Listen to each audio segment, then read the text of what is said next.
And we are live. Welcome everyone to the Feel Inspired podcast. My name is Amit Sodha, and I just want to say Happy New Year because it's my first one of the new year so far. So I hope you all had a wonderful break and your 2022 is currently kicking ass.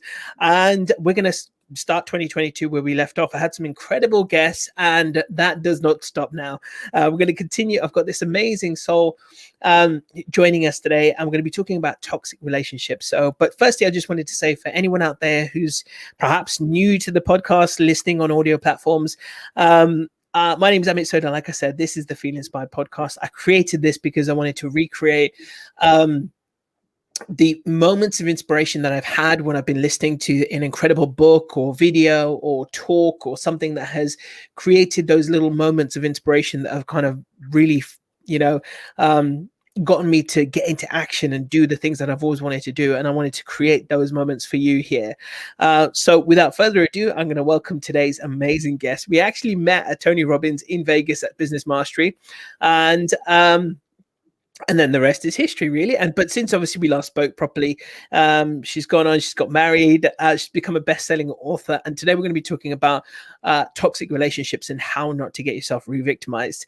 So I think it's an important subject. I'm just going to kind of preface this with a little story. So hopefully soon I'm going to be getting someone on the podcast without mentioning too many details, but you can find that particular podcast as probably the top podcast on Apple called Sweet Bobby. The person who was catfished for 10 years. She was actually, I didn't realize it was a friend of mine on Facebook, and went through the most incredible 10 years of being catfished you could ever possibly imagine. Like when I read the story, I was like, blew my mind.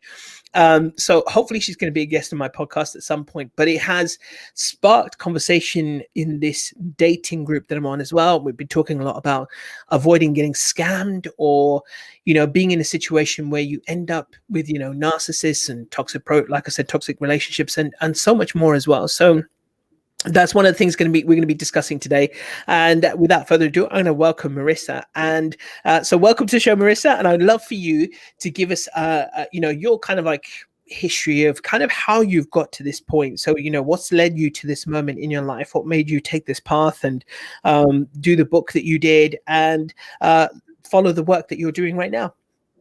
Sure. Hi. Thank you so much for having me. This is so fun. And it's great to see you again. It's been a long time. Yes, indeed. It's been a long time. long 24 time. hours. Exactly. So my name is Marissa F Cohen.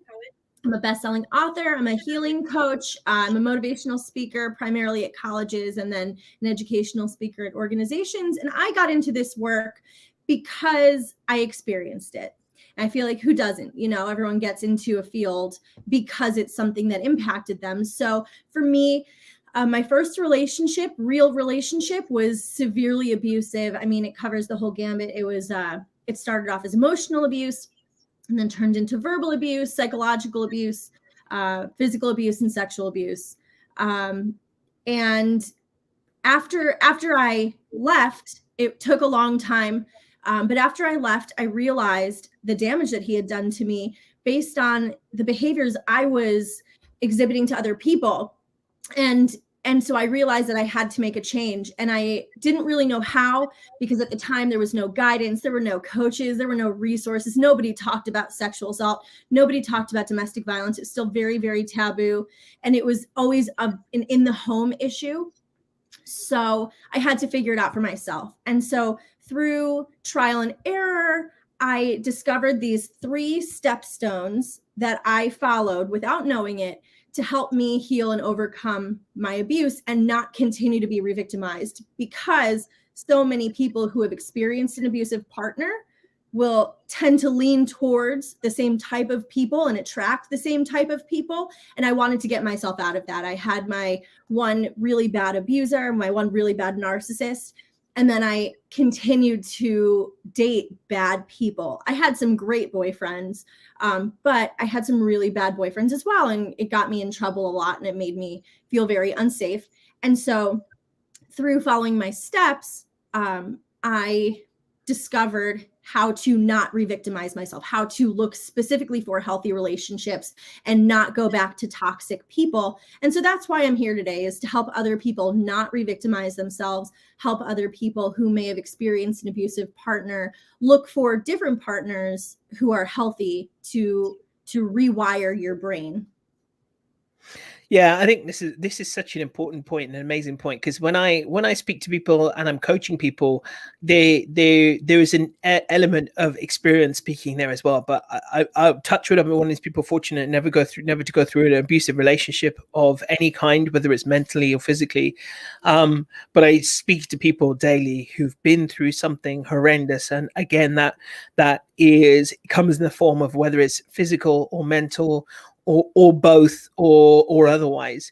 And to then speak to someone who's been through it, we can learn obviously so much from you, from this whole arena of, firstly, like, for example, what happens to people in terms of like, why do they attract the same kinds of people or patterns of behavior, like where it's quite funny. I'm sure you've experienced it as well, Marissa, where you speak to someone and they've told you they've done this like 4, 5, 6, 7 times. And, inside, while you're coaching them, you want to remain non-judgmental, but you want to almost kick them at one point, but you realize obviously it goes a lot deeper than that. So what is the self-awareness that someone needs to arrive at, the point of self-awareness where they need to understand why do people do it, and what is the self-awareness that they need to get to recognize they're doing this pattern of behavior and attracting the same kinds of characters back into their life? So the first thing to do, and I'm sure you talk about this, is change what you're looking for, right? So people who have experienced abuse recognize, oh, my partner did this and my partner did that, and my partner did, he gaslit me or she gaslit me, or, whatever gender. And so you focus on, I don't want somebody who's manipulative. I don't want somebody who makes me feel bad. I don't want somebody who blames me for everything. You don't look at, I want somebody who I can trust. I want somebody who I can communicate with. I want somebody who respects me, my wishes, my boundaries. And so it's reframing that perspective of, this is what I don't want, to this is what I do want. So when you focus on the negatives, that's what you attract, right? Because that's what you're always thinking about. So Tony Robbins has the saying, right? The energy flows where focus goes, where energy flows, right? Attention goes, no. Energy flows where attention goes, right? That's it. Okay, yeah. Something like that, right? We got there. It's fine. But so attention goes where energy flows. And so when you're putting all your energy into, I don't want somebody who, yells at me. So you're going to attract somebody who yells at you, because your subconscious and the universe and energy are looking for people who disrespect you or who yell. And so it's about reframing that mindset. So not looking at the don'ts, but looking at the do's.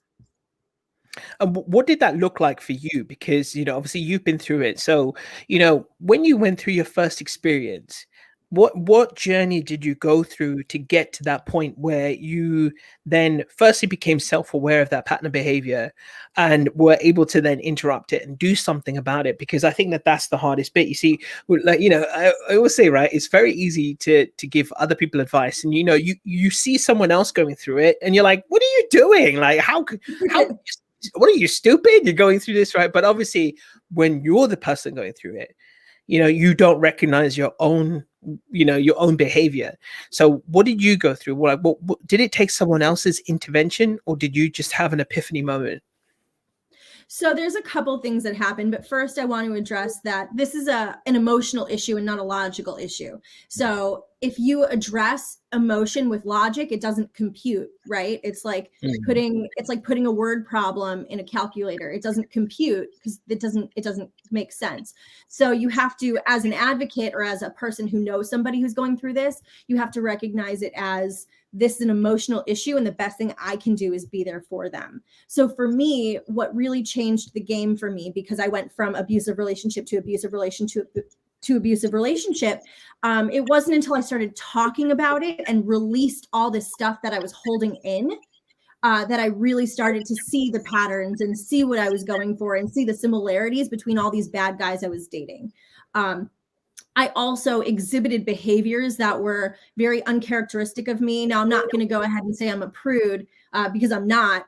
But, I definitely wasn't very particular about the people that I was dating. It was definitely an emotional issue. It was self-esteem was down to nothing. Confidence was down to nothing. So any attention I got was great for me.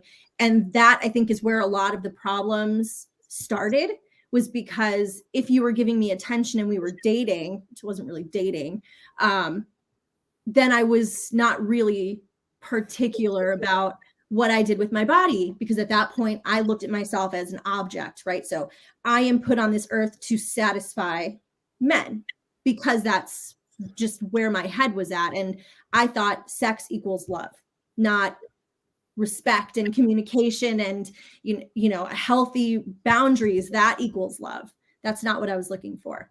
So it wasn't until I started talking about it to people who were not talking about it at the time. Again, this is back in the time when people didn't talk about domestic violence, people didn't talk about sexual assault. So I started having conversations with some of my girlfriends, my closest girlfriends, who I'd known for 10 years at the time. And every single one of them, when I shared, they shared back. And I started to realize, oh my God, this is a real problem. So I noticed that my friends' behavior patterns were similar to mine, because all of us had gone through similar things and had nowhere to go. So I started talking more and more and more, and it made me feel so much better. And then I connected with one of my professors who was doing research on sexual assault on college campuses. So that brought me more insight. And the more I learned and the more people I spoke to, the better I started to feel, the more patterns I recognized, and the better choices I started making. So yeah, so was it you just to add to that? So it was more your friends that you spoke to that made you give you that awareness, and then you saw something in them which was going on in you, and that was the big awakening moment. That was the aha moment. Right. So it was once I started putting the patterns together and recognizing that, this is a side effect to a problem, as opposed to this is just who I am now. I wasn't sure if it was, this is how I'm developing and this is just my persona now, or this is a reaction to something that we all collectively experienced. And it's a response to that. So once I recognized that it was a response and not a personality trait, that's when I was able to address it, see patterns, and start working on it and moving forward. Nice. Just to segue for a second as well, it just got me thinking when you were speaking about in the UK at the moment, what's been a hot topic and something pretty big is drink spiking, actually. And it's become a pretty big thing at the moment, actually. It's been on the media a lot, on TV, on print media. It's been discussed a lot more recently. It symbolizes that, it's a good show of what the problem really is, where it exists, and what forms it can take. Because I would almost classify that in the same bracket. It's like, you start off having a trustful conversation with someone and then suddenly it ends really badly. And to add to that as well, because I think there's a flip side to it as well, which is that I do see a lot of people throw words around on social media, and it becomes when you get used to having a term, for example, like a narcissist partner, or having a narcissist in your life. And I see that as being quite a buzzword at the moment, for want of a better phrase. But I'm thinking, how do you know, where do you draw the lines and the boundaries on that? Because, like one person's narcissist could be another one's, ideal partner. It depends on who the character is. I definitely think there is a stage where it goes too far, and that person, would be the classic dictionary definition of a narcissist. But in your opinion, right, do you think it's gone too far where people throw these terms around, but actually it's, not really there, but it's just cool to say those words, if you know what I mean? I think to a point, yes. So there's a couple of things that you brought up. I want to first address spiking drinks. Mm-hmm. I don't know. I've never been to the UK. Unfortunately, it's on my list. But I know that here in the United States, we have a term for spiking drinks. It's drug-facilitated sexual assault or alcohol-facilitated sexual assault.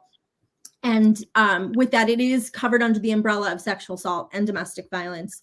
And it really is not addressed appropriately, probably like it should be, like it is there, which is great. And I'm happy that you guys are having a discussion about it. I think that it needs to happen here, but everything happens here 100 years later. So I also, with narcissist and like labeling things.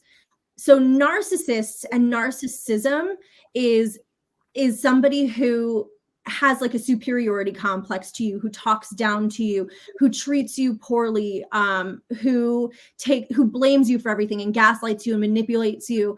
And so I think there are a lot of people out there like that. I think there are more people out there that are not like that.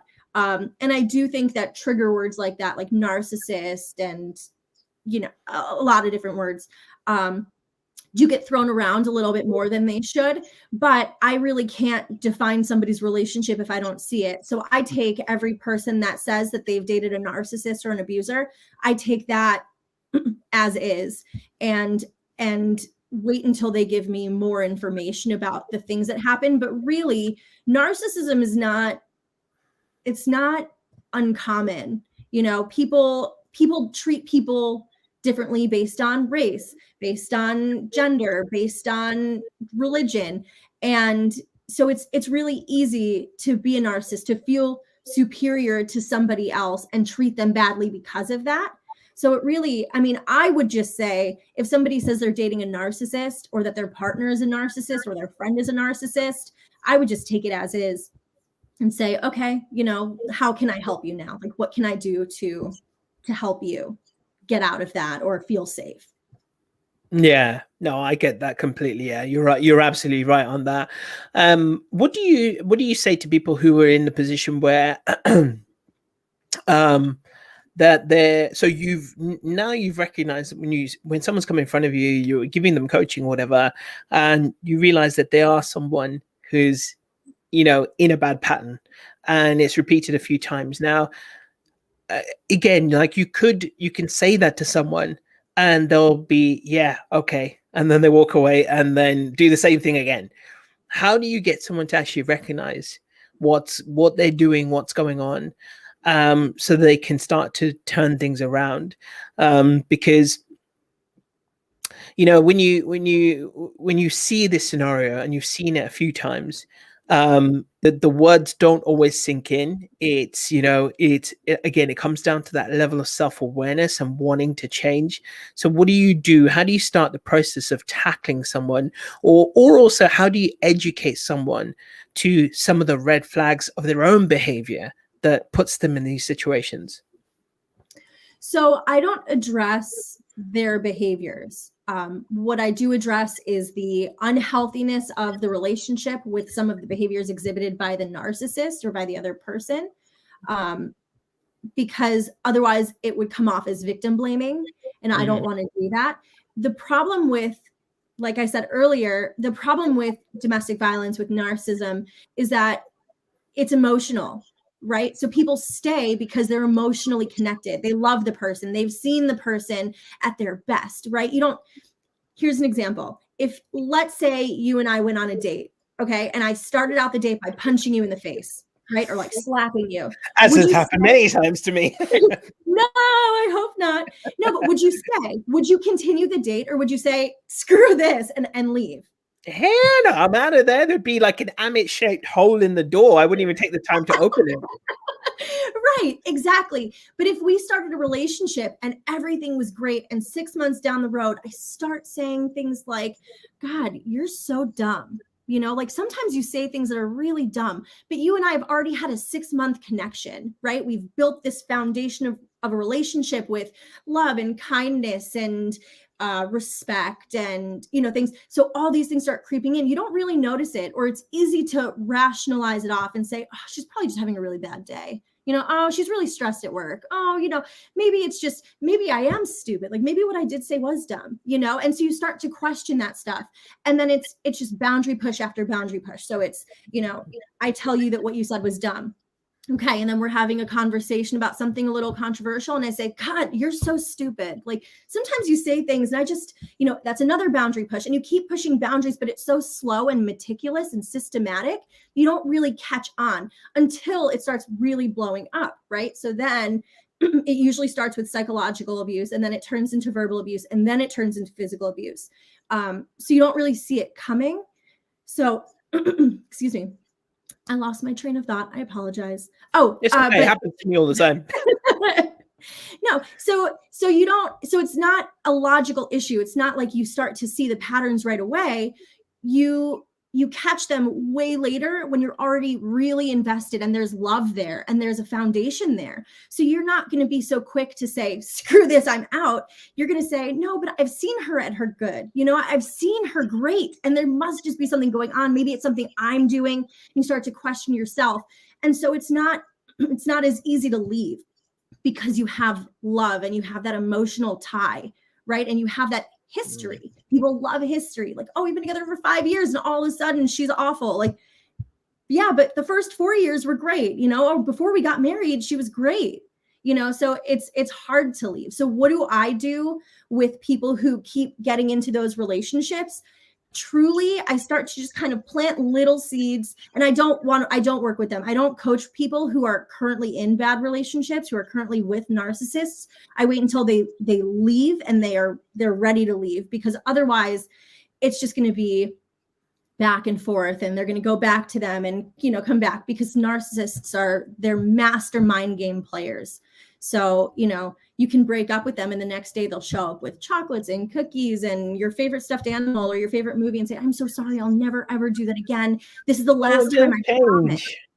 Right, exactly. It's a cycle. There's a cycle of abuse, right? The honeymoon phase is when everything is great and fantastic and everything is lovely and you guys are going on dates and having a great time. That's the foundation building. And then it goes to tension building. So that's when you start to kind of see a problem, or as the survivor, you're feeling a little tense. You don't really know what to say. You don't want to piss them off. And then the explosion happens. And that's when, you get thrown down the stairs, or they say something awful. Or like I said to you earlier, like, oh, you're so stupid, That's the explosion. Then it goes back to the honeymoon phase. I'm so sorry, I'll never do that again. Everything is great for a little bit. Tension, explosion, and it just keeps going in a circle. And I don't want to place myself in the middle of that circle, because nothing gets done in the middle of that circle. It's not until somebody sees that there's a pattern, sees that there's a cycle, and pulls themselves out of it and is ready to move forward, where you can actually do things. But if they reach out to me and they're still with the narcissist, I will happily say, they'll tell me a story about something that they did, about an explosion or tension building phase. And I'll say, wow, so they really did that? Oh my gosh. So he blamed you, pardon the gendering, but oh, they blamed you for this, but didn't they exhibit that behavior? And I kind of try and really minimally point out the discrepancies and the things that are unhealthy, so that it starts to plant a seed. But if I say, oh, that's bad, they shouldn't do that, that's unhealthy, that's toxic, it'll frighten people and it makes them uncomfortable. And then they don't trust me, right? So my goal is to slowly point things out so that they start to catch on to the patterns themselves, because until they make the decision to leave, they're not ready to heal. You make some really good points there. And two things I picked up on. One was the because you mentioned about emotional, but actually you said something which is really key there, that what can happen is people will apply a logic to it to rationalize their behavior. Like you said, they're having a bad day, and that's a key indicator of, if you're having to use these phrases or excuses for that person and their behavior often, that could be a bit of an indicator to look out for. And then the other thing you mentioned as well, which is another big thing, which is that self-blaming, which is, when you're looking for reasons within yourself for their behavior. So you're saying, what did I do? What could I have possibly have done wrong? Have I upset them? And you start to look within yourself instead of actually trying to look at some way objectively. Of course, I know it's really difficult, but to look at it rationally. I hate to use these generalized words, but that's what it is ultimately. So those two key things I think come into that as well. So any comments on those two things as well? So when it comes to rationalizing and blaming yourself, that's a very manipulative tactic. So we call that gaslighting. Are you familiar with gaslighting? Yeah, absolutely. Yeah. Okay. So abusers, narcissists and abusers will often gaslight the survivor to make sure that they take the blame, to make sure that the narcissist, their hands are clean. They didn't do any of this. Their behavior is a reaction to yours. And so nothing ever falls on them. So you deteriorate your confidence and your self-worth and your self-esteem and continue to excuse their behavior. It's a really awful manipulative tactic, but it's used constantly. Yeah, absolutely. And, it's one of those things that I think that, again, that's another term that's quite common. But in a toxic relationship, it is a very big aspect of it, is that mental manipulation, making them see things or trying to make them reprogram what they knew or thought they knew, or the memory of the situation or anything like that. And they're kind of like, and it is a very stringent way of disempowering that person as well, making them really second guess themselves and question everything about themselves. I was speaking to someone again recently about past toxic relationships, and it had taken them 10 years to recover from this, and to really generally really get back into the swing of dating, and it just goes to show the impact it can have. Like 10 years is a long time. This person's in their 40s now, and that's the impact level of impact it can have. So if you're someone who, and this probably leads to my next question as well, if you're someone who has someone in your life, or of someone in your life who's potentially in a situation like this, how can they kind of start to make that person realize that perhaps this is not as healthy a relationship as you thought it was? How can you start to let someone know in a gentle way, as you mentioned as well, without breaking that trust, or being, feeling, like that's an attack on them as well, because that again can happen. I've seen it happen as well. So what is the way you can do that? If you're someone who, if anyone's watching this right now and they feel like, I know someone in a situation like that, what can they do to start to help that person? So first and foremost, if you are advocating for somebody, or you have a friend or a family member who's experiencing this, you have to also take care of yourself. And that's my number one thing, is you have to take care of yourself. And because because there is a such thing as vicarious trauma.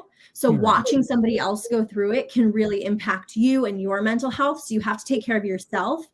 And being in that position is probably one of the most helpless feelings that you can ever feel. If somebody you love is being abused and you're watching it, the more you say, the more damage you can potentially do to your relationship with the survivor. So my advice to you would be there, right? And know how to take care of yourself. Find a technique or something to help you release as well, so you don't feel that trauma. But the best thing you can do for that person is just be there and show them with your actions and not your words what a healthy relationship looks like, right? So if we go back to, let's say that I was in an abusive relationship, and you came to spend time with me or whatever, and you saw it, instead of saying, Marissa, Larry's really awful to you, and I don't like to see that happen to you, because that doesn't compute to me. Again, it goes back to the words in a calculator. But what you could do instead is say, you know what, Marissa, you look like you're having a really bad day. Why don't we go out and do something fun? You choose. You give me control of the situation, because I'm not used to that anymore, right? Abusers and narcissists take control of everything. So why don't we go and have a day where we just relax and we chat and we hang out? What do you want to do? Let's do anything you want to do. Because now I see, okay, so I can be treated with that kind of respect, right? Oh, wow, I do have an opinion, and my opinion does matter. And it starts to plant seeds, and it's not a quick process. One day is not going to make that much of a difference, but it'll make a difference slowly over time. So be there and be the best version of a partner or a friend that you can be for that person, so they can kind of start to differentiate between, this person makes me feel really bad to be around, but this person makes me feel really good to be around, you know. And again, slow process, but it'll start to really open them up and have them understand what to look for in a partner or in a friendship. Good advice, I think, because I think again, there's probably a lot of people in this situation who see someone struggling in a relationship and they don't necessarily know what to do. And I think what you said there is a really good idea, a slightly more indirect approach rather than going for head on and potentially isolating them even more as well, which is also a definite risk as well. And I've seen that happen. So have you got like I mean, a rudimentary way of putting it, but is there kind of like a list you have of some of the most common red flags of when you're in a situation like this as well that someone can look out for? Yes, I do actually. So if you visit my website, www.marissafaycohen.com, it's MarissafayCohen.com. If you visit my website, the first thing you see is a pop-up for a free ebook of the 3, toxic traits of a narcissist, top 3 toxic traits of a narcissist. And so that'll give you a pretty awesome list filled with different red flags to look for, things to look out for, behavior patterns, things like that. So feel free to jump on my website and grab that. Again, it's www.marissafaycohen.com. Nice. And just also to say hi to Sabah, to Katya, and also to Brooke as well. You inspired me, Amit and Marissa. I'm glad to hear that. And anyone else watching as well, if you've got any questions about the subject, because I know it is quite a sensitive subject and it's not always something easy to talk about or you want to put out there on social media. But if you've got any questions, you can always, reach me or reach Marissa as well. I'll find her on her website and I'll include all of the links as well. So you can reach out to us and speak to us about anything like this, whether it's you or someone else going through it. Then please don't be afraid. We'd rather you reach out to us and speak to someone than to go through it and suffer a long and arduous ride. So definitely take that step, please do. So are you going to allude to any of those 3, by the way? Tell us what maybe is one of the key 3 things. Sure. So like we covered, one of the biggest red flags is gaslighting. If you start to notice that your partner blames you for everything, doesn't take responsibility, if they say they're going to do something and don't do it, I call it dependability, right? So if they make a plan with you and then they break it without telling you, or let's say they go out and don't come back for hours without communicating with you, those are both really big red flags. Manipulating situations, isolating you from friends and family. If they all of a sudden have a problem with all of your friends or your family and don't want you to go over there, don't want you to spend time with them, that's a really big red flag. There was another one I just thought of, isolating. Let's see. There's so many. Oh, jealousy. Jealousy is a huge red flag. And I hate jealousy. I think jealousy is a wasted emotion. But people will often misunderstand jealousy as flattery or as romanticism, right? Oh, he's so romantic. He doesn't like when I hang out with other people, or she or they don't like when I hang out with other people because they just want me all to themselves. That's not true. That's a control tactic. And if they were a healthy partner, they would trust you to be around friends and they would trust you. It doesn't matter what gender the person is that you hang out with. Jealousy is a wasted emotion and it's super toxic. So if you're with somebody who's severely jealous of, let's say you're in a relationship with a man and he is very jealous of all of your male friends, or doesn't like when you spend time with your male friends because it makes him uncomfortable, that's a big red flag. That's a big control issue. Wow, what you mentioned there's a big one. Actually, it's a really, really big one. Actually, that can be disguised as romanticism. Wow, that's a big notion right there, and it's true though. I think it's I guess that kind of like there must be a line there to be drawn somewhere where something is romantic, but then it can go too far. But that's a really good example of one actually where it does go too far. And wanting to control the aspect of your life. And I think that's definitely a huge red flag. I was thinking about some of the people that I've spoken to, a coach recently, and some of the things that they've mentioned, and pretty much is covered by everything you said today. In fact, that controlling behavior, that incessant need to know where they are, or not happy when they're not there, or not, or making you feel like you're shirking your responsibilities and you're not good enough. You're not shaping up to what you're supposed to be, the ideal husband or wife is supposed to be, or and a big one is definitely the one that I see most often is the putting down, the put downs, and the worst ones are the really subtle ones, the really ones that really kind of grind on someone, but they appear to be quite benign at surface level, but actually after a while they really grind down on someone, and it really starts to affect their well-being over a long period of time.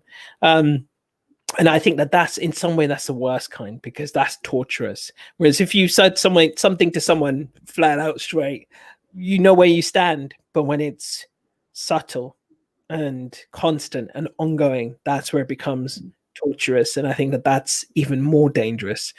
So that's some really good, I think we've covered some really good things for people to look out for when it comes to toxic relationships, the red flags, how they manifest, what it looks like to you, what you could do about it, what you could do to help when someone of someone potentially going through that situation. Is there anything that I haven't asked that you think is really important for us to cover when it comes to this subject, and not being re-victimized, not being putting yourself in putting yourself in that same situation again as well? As anything that we haven't kind of covered that we should?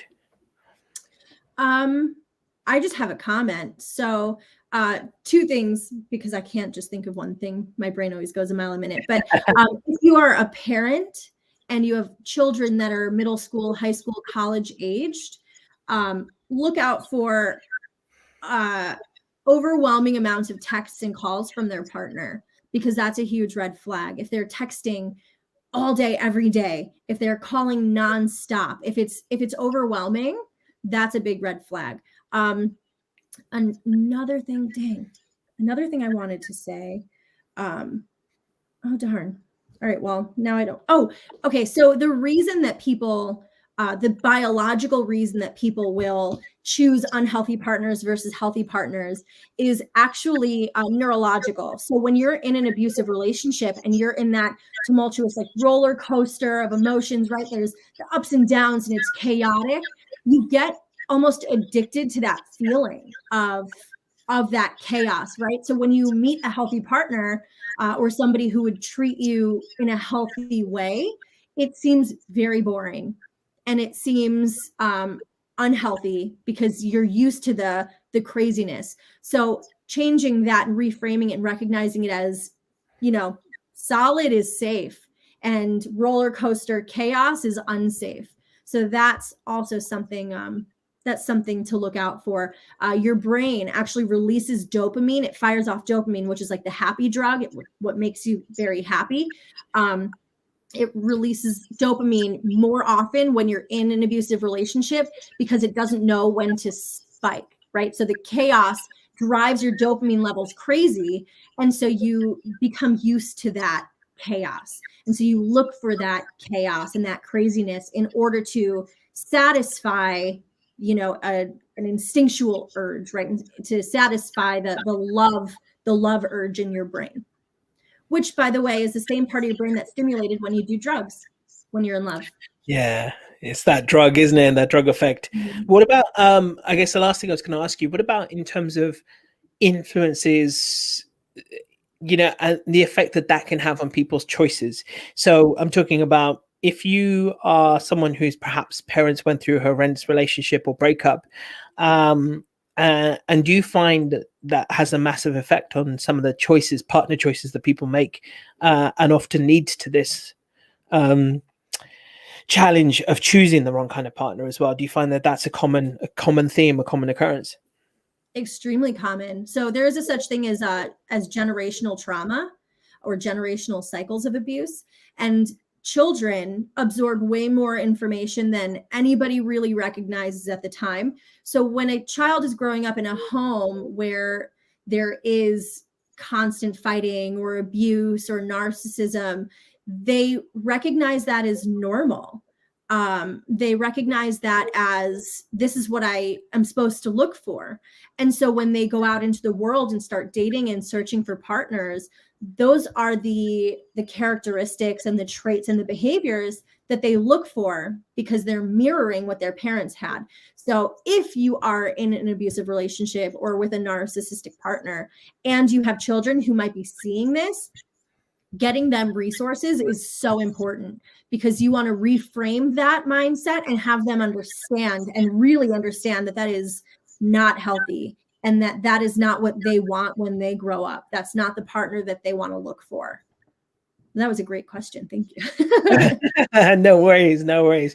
So any kind of final comments to mention before we sort of wrap up regarding the subject? Anything else you want to just kind of like final words of wisdom to any men, women, or otherwise out there who to one, either avoid ending up in a situation like this, or to prevent repeating a situation like this, or three, to help someone who is going through something like this? Okay.